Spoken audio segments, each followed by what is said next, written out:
Recently, a politician passed remarks against the Prophet Muhammad, peace be upon him. Muslims have expressed their anger at the incident and demanded retribution. When the Prophet was himself insulted during his lifetime, the Quran said to him, "Ignore what they say and counsel them." When people used abusive language, the Prophet did not abuse them back, nor did he confront them with aggression. If someone speaks offensively to you, you can't demand that he be punished.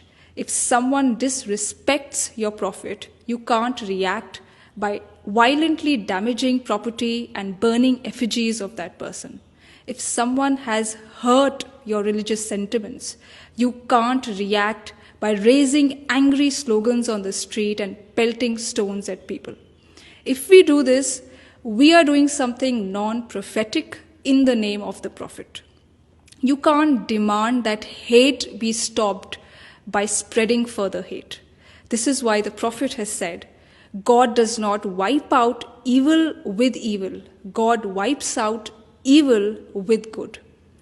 In Islam, abuse of the Prophet or blasphemy does not invite physical punishment, not even an apology. The Quran clearly states that prophets were sent to every town, but people ridiculed every prophet who came to them. But nowhere does the Quran prescribe punishment against such verbal attacks. This is because people have the freedom to say whatever they want to say. God has not given anyone the right to place curbs on this freedom. If someone has issued a statement against the Prophet, you too can issue a statement in response to answer the objections raised. The Quran at no place states that if someone abuses or ridicules the Prophet, you should stop him from doing so. And if he does not stop, you should demand that he be arrested or beheaded.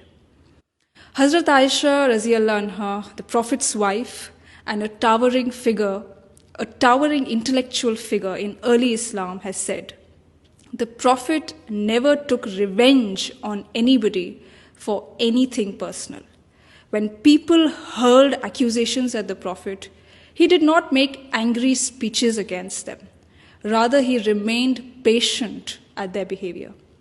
Why did the Prophet remain patient? Why did he forgive insults and scorn poured at him? Because the concern of the Prophet was to help people live on a higher spiritual plane. Now, if the Prophet started taking revenge and dragging people into bitter disputes, there would be no peace and no positive work. So to help people discover God and attain spiritual enlightenment, the Prophet did everything possible to prevent society from becoming a jungle of hate and violence.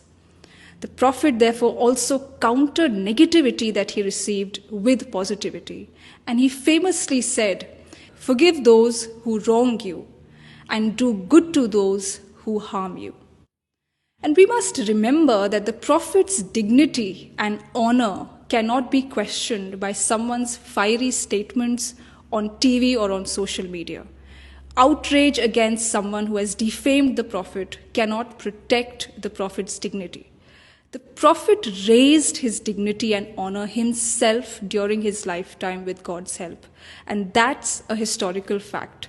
Nobody's remark against the Prophet can lower his dignity now. When someone disrespected the Prophet during his lifetime, a companion urged the Prophet to invite God's curse on that person.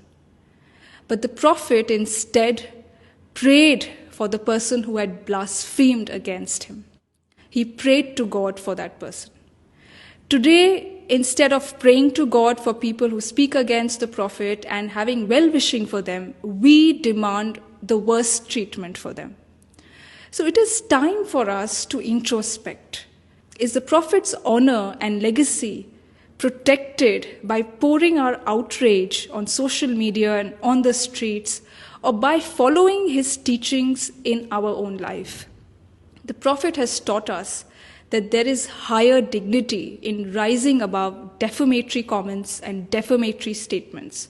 The Prophet never lowered his dignity by raising his voice and stirring up a storm against such defamatory and insulting remarks passed at him.